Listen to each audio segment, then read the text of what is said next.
Bienvenue à toutes et à tous sur ce 35e épisode de la série dans lequel on termine notre système d'achat. Aujourd'hui donc, partie 2 du système qu'on a commencé à l'épisode précédent. Comme d'habitude, je vous affiche les quelques derniers instants de l'épisode précédent histoire que vous puissiez vraiment bien vous replonger dans le sujet et ensuite on se lance directement avec la fin de ce système. Bonne vidéo à vous! Donc le système marche plutôt bien. Il y a évidemment quelques améliorations à faire. Déjà, il faut qu'on enlève l'item ou les items par défaut, parce qu'ils sont là juste à titre indicatif lorsqu'on est dans l'onglet scène, mais on ne veut pas réellement les vendre. Nous, on veut vendre uniquement les objets qui sont précisés ici dans le shop trigger. Et évidemment, il faut qu'on configure ces boutons, parce que là, on n'affiche pas encore les noms des objets, ni leur image, ni leur prix. On a juste ajouté le bouton complètement générique. Mais on a déjà pas mal avancé. Le bouton close également ne fonctionnera pas. Il faudra donc qu'on le configure par rapport au système d'achat qu'on a mis en place. Retournons dans notre script dans Shop Manager. On va continuer de travailler sur notre méthode Update Item to Sell. Ce que je vous propose de faire avant de configurer les objets, c'est déjà d'enlever tous les items qui seraient présents par défaut. En gros, ce qui va se passer, c'est que lorsqu'on va appeler Update Item to Sell dans Unity, tous les boutons qui sont à l'intérieur de Sell Button Parent, on va les destroy. Donc on va les désafficher, comme ça on aura quelque chose de complètement vierge, on n'aura rien à l'intérieur, et on ajoutera ensuite via le script les différents boutons. Donc allons-y, ça va être plutôt simple, il va falloir qu'on crée encore une fois une boucle for. On va dire for i égale 0, et on va dire tant que i est inférieur à sellButtonsParent.childCount. ChildCount va en fait renvoyer le nombre d'enfants de l'élément qu'on a ici. Donc on va récupérer en fait le nombre de boutons qui seraient présents actuellement dans le sellButtonsParent. Donc pour cet exemple, on renverrait 1 parce qu'on n'a qu'un seul bouton. Et on va simplement faire ici un destroy de sellButtonsParent.getChild. On va récupérer l'enfant i, donc simplement le i qu'on a incrémenté au fur et à mesure qu'on a bouclé sur ces enfants. Et on va dire .gameObject. Et normalement ça devrait suffire, on va sauvegarder ça, on va rapidement tester. Ça veut dire que maintenant si je m'approche du marchand et que je lance le système, je ne devrais avoir que 2 boutons qui vont apparaître. Ok, il ne nous reste maintenant plus qu'à configurer nos items. Je vais juste rajouter un petit commentaire, libre à vous de le mettre ou non, juste pour qu'on puisse se souvenir. N'hésitez pas comme d'habitude à abuser des commentaires, surtout si vous débutez, ça vous permet de vraiment vous souvenir des différents morceaux de votre code et surtout à quoi ils servent. Ok, c'est bien beau maintenant d'avoir fait apparaître cet élément, mais il faut le configurer. Pour ça, il faut qu'on puisse y accéder. On va donc créer une variable temporaire GameObject, qu'on va appeler button, et qui va être égale à ce qu'on a instancié.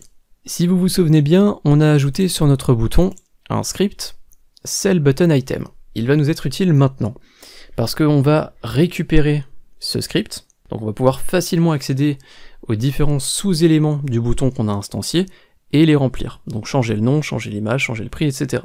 Donc dans le script, je vais créer une autre variable temporaire, que je vais appeler sellButtonItem. Je vais la nommer ButtonScript, et elle va être égale à button, donc à la variable temporaire qu'on a juste au-dessus, et on va récupérer le component sellButtonItem qui se trouve sur cet objet. Et maintenant, vu qu'on a accès à ce script, et donc aux différentes références vers le nom, l'image, etc., on peut juste dire ButtonScript.itemName, ça va être égal à l'item sur lequel on est en train de boucler actuellement, donc item, entre crochets i, vu qu'on est dans une boucle, et on va passer ici simplement le nom de l'objet. Unity ne va pas trop apprécier parce que itemName est un texte, et pour pouvoir remplir un texte, il faut dire .text, pour accéder réellement au contenu. On passe donc le bon nom de l'objet, on va ensuite aller sur ButtonScript, de nouveau, on va récupérer cette fois-ci itemImage, et plus précisément le sprite, donc la source de l'image, et ça va être égal, encore une fois, à itemI.image. Donc itemI correspond en fait à l'un de nos objets, et à toutes ses propriétés, donc son nom, son image, son prix, les points de vie qu'il rend, la vitesse qu'il donne, etc. Mais nous, ce qui nous intéresse, c'est que le nom, l'image et le prix. D'ailleurs, le prix, je ne sais pas si vous vous souvenez, mais on ne l'a pas ajouté dans nos items. Ce qui veut dire que maintenant il va falloir qu'on retourne sur Unity. On va aller dans Script, et vous devriez trouver votre script item. On peut l'ouvrir, et on retrouve ici toutes les propriétés de nos items. Les ID, les noms, les descriptions, etc. Donc ce sont ces éléments qu'on est en train de récupérer dans le Shop Manager, et il va falloir qu'on ajoute un élément supplémentaire qui va être le prix. Donc vous pouvez ajouter une variable publique de type int, et on va simplement l'appeler price, donc le prix. Une fois que c'est ajouté, on peut retourner sur Unity, et il va falloir qu'on ajoute, qu'on renseigne le prix de nos différents objets, parce que par défaut, cette variable elle va être initialisée à 0. Donc vous pouvez chercher dans script item, encore une fois si vous avez la même structure de projet que moi, et vous avez donc votre potion de vie, votre potion de vitesse.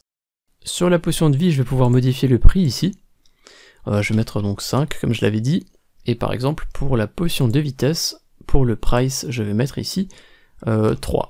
Je peux sauvegarder ça, je vais retourner dans mon script, Shop Manager, on va continuer de configurer le bouton, maintenant qu'on connaît le prix, on peut dire button script.item price va être égal à item i.price. Et Unity ne va pas trop apprécier ça non plus parce que item price est un texte, encore une fois il faut donc ajouter .text, mais Unity ne va toujours pas aimer parce que price est une variable de type int, et Unity n'aime pas trop mettre des nombres entiers dans des strings, c'est plutôt le C# qui n'aime pas trop, et il faut donc qu'on transforme notre int qu'on a ici en string. On va faire .toString. C'est nickel, on peut maintenant tester tout ça, ça veut dire que lorsqu'on entre en contact avec un marchand, lorsqu'on interagit avec lui, on devrait avoir tous les items qui apparaissent, comme vous pouvez le voir à l'écran. On a donc un bouton pour chaque objet qui est renseigné dans le Shop Trigger, et ces boutons sont bien configurés automatiquement lorsqu'on rentre en contact avec le marchand. On est donc presque au bout de ce système, il nous reste une chose en particulier à traiter, c'est l'achat réellement, parce que si je clique sur ces boutons, il ne se passe rien. Vous voyez que mon argent ne baisse pas, et il ne se passe absolument rien, je n'ai rien qui est ajouté dans mon inventaire à droite. Alors je vais essayer de vous expliquer ça de la manière la plus simple possible. Dans Unity, lorsque vous avez un bouton, vous l'avez vu plein de fois à travers cette série, lorsqu'on veut qu'un bouton effectue une action, il faut dans l'inspecteur lui ajouter un événement onClick. Donc vous appuyez sur plus, vous renseignez l'objet qui contient l'action, puis le script avec l'action que vous souhaitez appeler, donc l'action en question. Sauf que là on est dans une situation un petit peu particulière, parce que ces boutons, ils apparaissent dynamiquement, c'est notre système, nos scripts qui vont les générer et les faire apparaître. Il faut donc que via le script, on crée un événement onClick pour chacun de ces items avec précisément quel item on va rajouter à notre inventaire si on appuie sur le bouton. Si vous n'avez pas tout compris, c'est pas très grave, je vais vous réexpliquer une fois que le système sera en place et vous verrez que ça sera un peu plus simple. On va retourner dans Visual Studio et plus précisément dans notre script SellButtonItem, qui actuellement ne contient donc que les références aux différents éléments de nos boutons, le nom, l'image et le prix. On va ajouter dans ce script deux choses. Une première variable publique de type item et qu'on va simplement appeler item. Dans cette variable, on ira stocker l'objet qui est lié au bouton. Donc si c'est un bouton pour acheter une potion de soin, ici il faudra qu'on envoie le scriptable object de la potion de soin. Pourquoi est-ce qu'on va avoir besoin de ça? Parce qu'on va ajouter une méthode dans ce script qui va être buyItem. L'achat d'un item va se faire depuis son bouton, et le bouton il va appeler cette méthode ici. C'est clairement ce qu'il y a de plus simple, sinon il aurait fallu garder une référence dans notre Shop Manager en disant que le tout premier bouton, le bouton 0 dans la liste, c'est celui qui va acheter cet item, le suivant ça va être celui-là, etc. Là on va vraiment garder quelque chose d'unitaire, si j'ose dire, où on aura un bouton pour acheter un item, et c'est le bouton lui-même qui va gérer ça. Et dans buyItem, on va ajouter un certain nombre de lignes qui vont donc accéder à notre inventaire et ajouter l'objet qu'on a acheté. Pour l'instant, on va juste mettre un debug.log, parce que il faut d'abord qu'on configure l'événement du bouton. Donc c'est ce que je vous disais il y a un instant. Donc je vais juste marquer ici, cet item a été acheté. On reviendra dans cette méthode dans quelques instants. Donc dans le Shop Manager, il faut que lorsqu'on configure le bouton ici, là on a configuré tout le visuel comme vous l'avez vu, il faut que on fasse en sorte d'ajouter un event ici dans le component button. Unity est un logiciel absolument merveilleux, mais ça vous le saviez déjà, il existe en fait un moyen d'ajouter des événements onClick via le script. Je fais un aparté rapide par rapport à ce que je viens de dire. Je suis actuellement en train de faire le montage de la vidéo que vous regardez, et je me rends compte en même temps de l'absurdité de ce que je viens de vous expliquer. En réalité, on aurait pu se contenter de glisser le script dans le onClick du bouton, et de simplement choisir la méthode byItem. Mais au moment où j'ai enregistré la vidéo, j'étais tellement dans l'optique de configurer le bouton dynamiquement via le script que j'ai cherché beaucoup trop compliqué pour au final pas grand chose. Cela étant dit, je vais quand même vous montrer comment ajouter l'event onClick via le script pour deux raisons. La première, c'est que maintenant que l'épisode est enregistré, que tout a été envoyé sur GitHub, ça va être un petit peu compliqué pour moi de reprendre l'épisode et de le réenregistrer. Mais aussi et surtout, la deuxième raison, c'est que ce que je vais vous montrer vous sera très utile pour la suite. Si vous décidez un jour d'ajouter du UI dynamique dans votre jeu, comme un système d'inventaire avec plusieurs slots, un menu de construction ou encore autre chose, vous serez bien content de savoir qu'on peut ajouter des actions à un bouton de manière dynamique via un script. Fin de l'aparté, on continue notre épisode. Pour faire ça, on va simplement faire une référence à notre bouton, donc c'est-à-dire l'objet qu'on a fait apparaître, qu'on a instancié un tout petit peu plus haut, ici à la ligne 46. Donc ce bouton, on va accéder à son component button, donc c'est ce component qui contient normalement les événements qu'on ajoute à la main, et on va pouvoir accéder à onClick, et dans onClick, on va pouvoir faire un add listener, et entre parenthèses, on va devoir ajouter, comme vous le voyez ici, unityengine.event. Il va falloir qu'on ajoute un événement qui va être appelé lorsqu'on va cliquer sur ce bouton. Donc les événements sur Unity, je pense que j'en ferai une vidéo à part parce que c'est quelque chose de très intéressant et surtout de très pratique, mais ça serait peut-être un peu long de vous expliquer dans cette série, dans cet épisode. En théorie, ce qu'on voudrait ici, nous, c'est simplement préciser entre parenthèses la méthode qu'on veut appeler. Et nous, la méthode qu'on veut appeler, ça va être buttonscript.byItem. Donc nous, on veut juste faire ça. Sauf que Unity, il va pas trop apprécier ça. Il nous dit qu'il n'arrive pas à convertir une void en un event.unityAction. Mais nous, c'est vraiment cette méthode qu'on veut appeler. Donc ce qu'on va faire, c'est qu'on va... Alors je précise que c'est très vulgarisé, mais on va en quelque sorte transformer cet appel à une méthode en un appel à un event de Unity. Et pour ça, on va utiliser ce qu'on appelle un delegate. Donc juste avant le buttonscript.byItem, on va écrire delegate. On va ouvrir un crochet. On va mettre byItem à l'intérieur de ces crochets, donc on va en mettre un fermant un peu plus loin, et on va ajouter un point-virgule après buttonscript.byItem. Et là, Unity ne nous embête plus. Pour lui, ça lui va. Et maintenant qu'on a fait ça, on peut le sauvegarder. Donc concrètement, cette ligne qui peut faire un petit peu peur et qui peut paraître compliquée, tout ce qu'elle fait, donc là je vous montre vraiment l'équivalent de ce que fait cette ligne, elle va accéder à notre component button, elle va accéder à la section onClick, elle va ajouter un listener, donc elle va appuyer sur plus, et ensuite elle va simplement configurer les différents éléments qu'on veut appeler.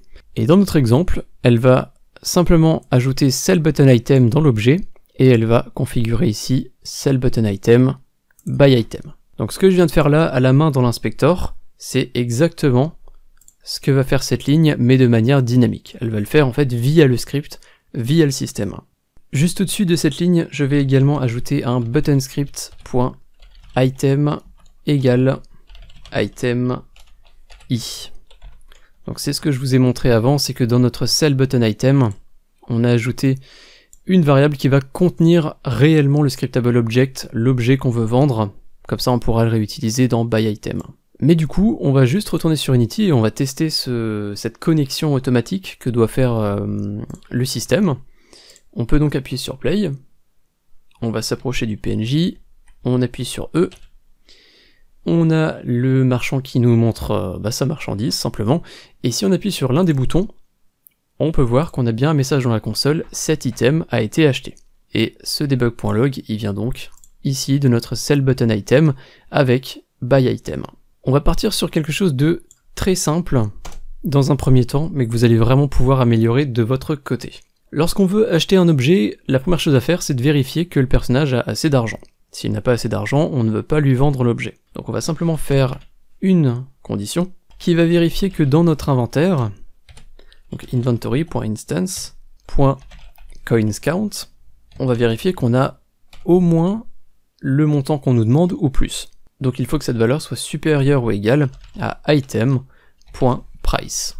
Si c'est le cas, ça veut dire que notre personnage a assez d'argent pour acheter l'objet, et donc ici, on va pouvoir ajouter toutes les étapes à effectuer.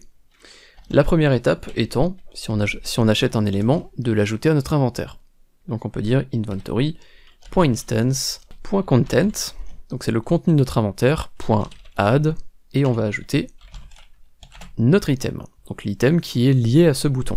On va également devoir mettre à jour le visuel, la partie UI de l'inventaire, donc on a créé une méthode pour ça, qui se trouve aussi dans inventory.instance.update inventory UI, qui va donc mettre à jour en fait visuellement la liste des items, ce qui veut dire que si on n'a pas d'objet et qu'on achète un objet, automatiquement on l'ajoute à l'inventaire et on va le sélectionner. On va l'afficher dans l'inventaire en bas à droite de l'écran. Et vous remarquez que ça fait déjà 3 fois que j'utilise inventory.instance, ce qui n'est pas forcément très optimisé parce qu'on va passer par le singleton à chaque fois. Donc ce que je vous propose de faire, c'est d'optimiser ça un petit peu. On va créer une variable de type inventory, une variable temporaire qu'on va appeler inventory, et qui va être égale à inventory.instance. Ce qui veut dire que maintenant, plutôt que de faire à chaque fois inventory.instance, on peut juste dire inventory. Donc dans la condition ici, mais également dans toutes les actions qu'on va effectuer à l'intérieur. Ça fera un petit peu moins de code, et surtout ça sera un petit peu plus optimisé que de passer à chaque fois par le singleton. Également, si on achète un objet et qu'on l'a ajouté à l'inventaire, on a mis à jour le visuel, il faut qu'on paye cet objet. Donc on va dire inventory.coinsCount, et on va retirer à coinsCount, donc moins égal item.price, donc le prix de l'objet. Et un petit peu comme pour le système d'inventaire, il faut qu'on mette à jour visuellement le nombre de pièces qu'on a dans l'inventaire, et pour ça on va dire inventory.update textUI. D'ailleurs la méthode n'est peut-être pas très bien nommée parce que textUI on sait pas forcément ce que c'est. Il aurait peut-être été mieux de mettre update coins textUI ou quelque chose comme ça. Libre à vous de le faire de votre côté, je ne pense plus retoucher à ce code dans cette fin de série. Et puis on a fait le tour normalement, donc on peut sauvegarder ça. Et on va pouvoir tester simplement le chemin complet. Je vais me mettre au niveau de mon joueur, et je ne suis pas sûr d'avoir assez d'argent pour acheter les différents objets que j'ai ajoutés au PNJ, donc je vais juste aller dans Préfab, et je vais me rajouter un petit coffre ici, et on va se faire plaisir, on va ajouter 20 pièces dans ce coffre. Je vais donc appuyer sur Play, je m'approche du coffre, j'appuie sur E, je passe donc à 23 pièces, je peux m'approcher du PNJ, interagir avec lui, il va donc me proposer sa marchandise, et je vais maintenant pouvoir acheter des éléments. Vous voyez que mon inventaire actuellement est vide. Si j'achète la potion de soin, automatiquement la potion de soin apparaît en bas à droite dans l'inventaire.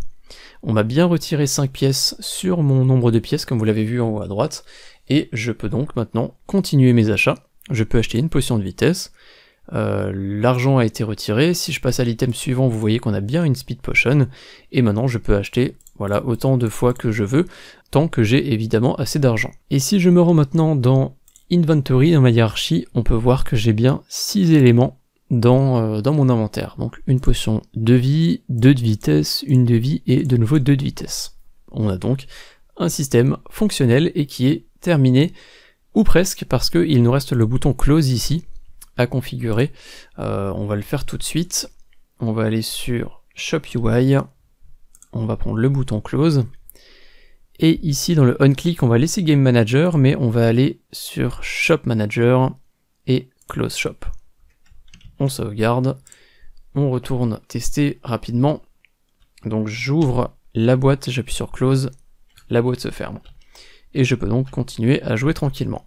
Et on arrive donc à la fin de cet ajout pour le système d'achat d'items auprès des PNJ. Très rapidement, avant de terminer, on va mettre à jour les différentes préfabs. Donc vous pouvez aller sur Shop UI, vous faites Override, Apply All pour être sûr que tout soit bien enregistré. Sell Button, on ne l'a pas modifié, donc là ça devrait être bon, on ne devrait pas avoir quelque chose à faire. Par contre au niveau de Game Manager, on va faire Override, Apply All, et normalement c'est tout ce qu'on a modifié. L'inventaire on n'y a pas touché aujourd'hui. Et ça devrait être bon pour le reste également. Ce que vous pouvez faire en revanche sur votre PNJ, c'est en faire une préfab lui aussi, parce que cette fois-ci, celui-là il est configuré non pas pour parler, mais pour vendre des objets. Donc vous pouvez l'appeler PNJ, enfin voilà, vous pouvez l'appeler comme vous voulez.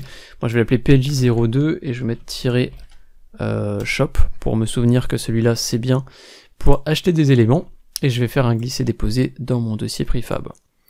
Je vais créer une prefab originale, et je peux peut-être même prendre le PNJ01, appuyer sur F2, et je vais l'appeler... j'ai juste ajouté un tiret dialogue derrière, comme ça je sais exactement à quoi correspond chacun d'entre eux.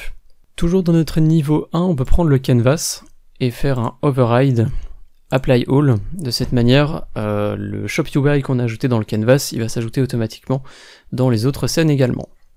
Je vais charger une autre scène pour la configurer avec vous, pour être sûr que le système fonctionne bien dans les autres scènes également. Donc il va falloir qu'on renseigne certaines variables, mais dans l'ensemble ça ne devrait pas trop poser de problème. Donc dans le canvas de notre level 02, on a bien le shop UI qui apparaît. Également, j'ai oublié de le faire, mais vous avez le dialogue UI qu'on avait désactivé au début de l'épisode pour avoir un peu plus de place. Pensez à le réactiver, très très important. Et sur Canvas, vous pouvez faire un override apply all, comme ça vous êtes sûr que le dialogue UI est réactivé dans toutes les autres scènes qui utilisent le Canvas. On va aller sur notre Game Manager. On retrouve automatiquement le script Shop Manager. En revanche, il va falloir qu'on renseigne certaines variables. Donc le PNJ name text, on le retrouve dans Shop UI, NPC name. D'ailleurs j'ai appelé PNJ name text, mais ça aurait été plutôt NPC vu que on reste sur de l'anglais, donc c'est non-playing character et pas personnage non joueur. Donc j'ai fait un petit mélange franglais. Encore une fois ici c'est pas très grave, c'est que du nommage. Pour l'animateur on va glisser Shop UI. Et Cell Button c'est déjà fait, par contre le parent il faut qu'on glisse Cell Button Parent. Et je crois que c'est tout ce qu'on a à faire. On va donc appuyer sur Play.